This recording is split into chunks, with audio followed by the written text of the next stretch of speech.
Hey, what's up? Welcome back to this new video. This one is paper 3 of A-level math of November 2008. Now, with that being said, obviously, let's move on to the questions we have for you today.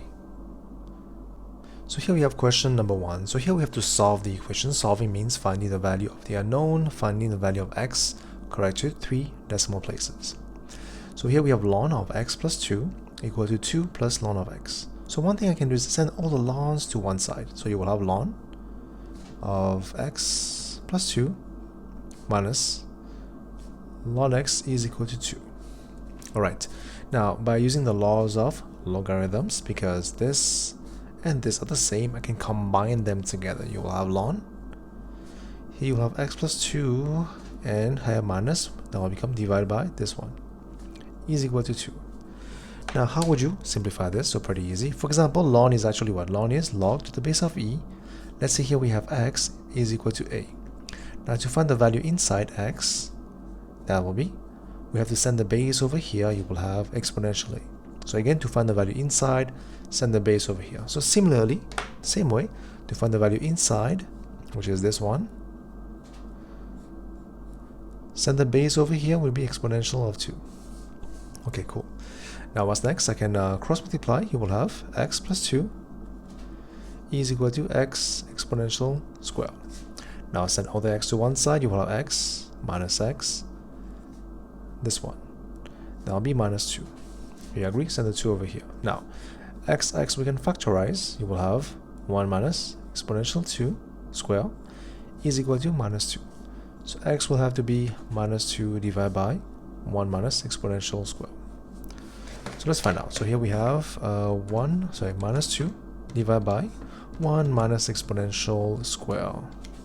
That should be 0.313, correct to 3 decimal place. So 0.313 is your value of x. Okay, and that is your question number 1. Now let's move on to question number 2. So here we have to expand this one. 1 plus x times root of 1 minus 2x in ascending powers of x up to the term in x squared. So one by one. How can we expand this? First, let me rewrite this down as what? This will be 1 minus 2x power half. Now obviously this one will be a binomial expansion. I have to use my formula, which is what? So I know, which is 1 plus x power n. Now I can only use this formula if this is plus 1 and if this is negative or if it is a fraction.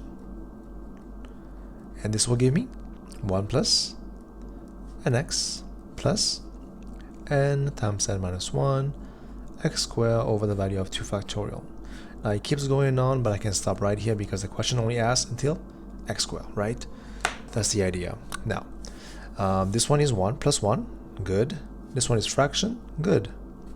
So it matched these same thing.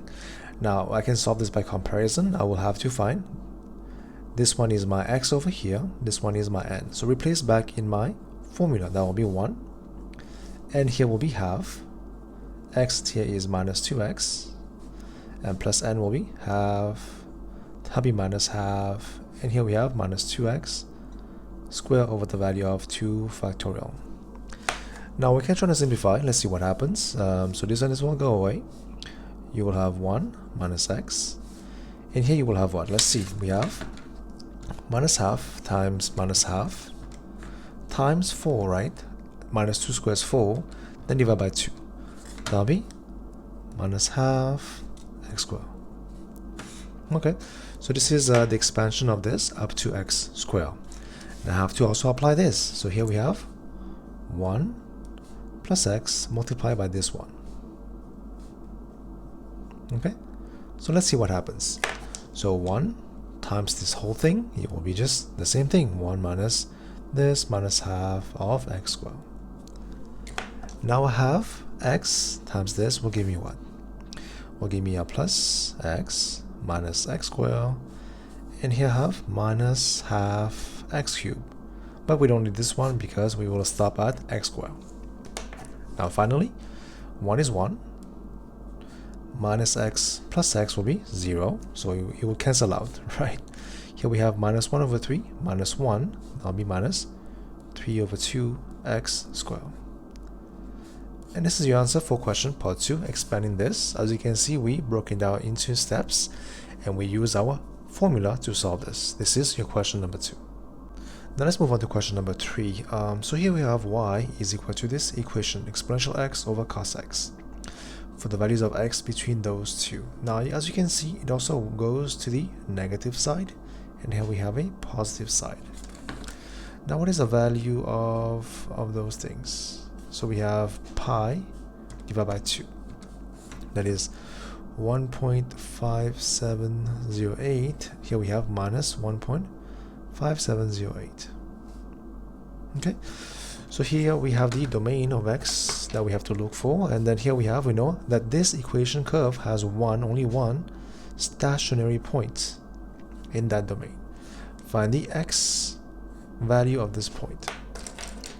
So again, how would you find that? So we should know at the stationary point, what happens? dy by dx have to be 0. So that's the main thing we have to know. Once you know this, we can find this one by one. So y is given to you by exponential x over the value of cos x. Now, this is a fraction. As you can see, we will have to use the quotient rule, right? Again, here the order does matter, so we have to write this as such. We first have to write the base, then multiply by d by dx of this one will be the same thing. Then minus the top, multiply by d by dx of this one will be what? Minus sin x. And then divide by the square of the base, which is cos square x. Now to find the stationary point, have to equate to 0. So equate to 0. Here you go. Now simplify, cross multiply. This will go away. So anything times 0 will cancel out. So right now you will have exponential x cos x minus become plus exponential x sin x is equal to 0. I can divide by, or you can factorize by exponential x. You will have cos of x plus sine x is equal to 0. And what else? So now we can solve. Well, you can see we have 3 equations. First one is exponential x is equal to 0, or we have cos of x plus sine of x will be 0. Fair enough. Now this will not be good, because if you were to find the value of x, we have x equal to ln of 0, which is not valid. You can check. That is not good. Now here we have this equation. Now to simplify, whenever we have sine and cos in one line, we divide by cos of x. So you will have, this will become 1 and this will become tan of x, right? Because as you guys know, when you have sine divided by cos, you have tan of x. Now rearrange, you will have tan of x will be minus 1. Now we have to use our quadrants. When the value is minus 1, it will be what? So ASTC, it will be this way and over here. This will be 180, which is pi minus theta, and this is the value of 360, so 2 pi minus theta. Again, the reason why I'm using theta here is because it is negative. I can't find x directly because of that. I have to first find this value of theta. Again, theta is just a fake angle. You can call this alpha, beta, whatever you want to choose, up to you. But the idea is, whenever this is negative, we can't do tan inverse directly. We have to go through this quadrant. So this is theta first is tan inverse of the positive value of this one. Now this will give you pi over 4. But this is not your answer. Your answer will be according to your quadrants. So x will have to be pi minus this, and this one minus this. Let's see what we have. So here we have 1 minus this one. That should give you 3 over 4 pi, and here we have 2, which is 8 minus 1, 7 pi over 4. Now, something we have to be kind of careful, or kind of observant, is that as you can see, x also goes to the negative side, right? Negative side. So because of that, we have to test, do we have any other value of x which can be represented on the negative side? For example, I will have to minus 2 pi and 2 pi to those values to see, well, if there's anything that is the same value as those, but on the negative side.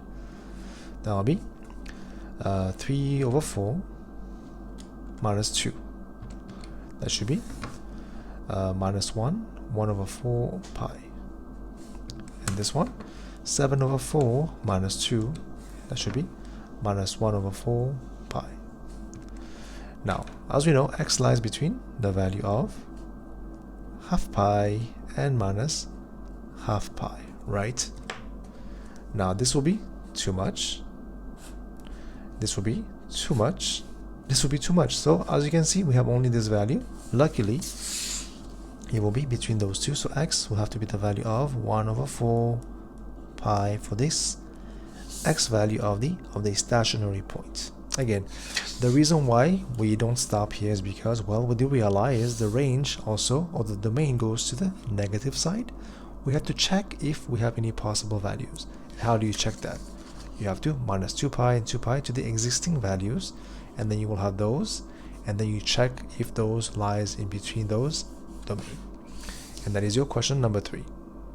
I hope the first half of the video was somewhat helpful. If you guys would love to access the full video, feel free to click on the Patreon link on the main page, or otherwise, you can go to the description below and click on this link to access the Patreon page for the full video. With that being said, good luck and thank you for watching.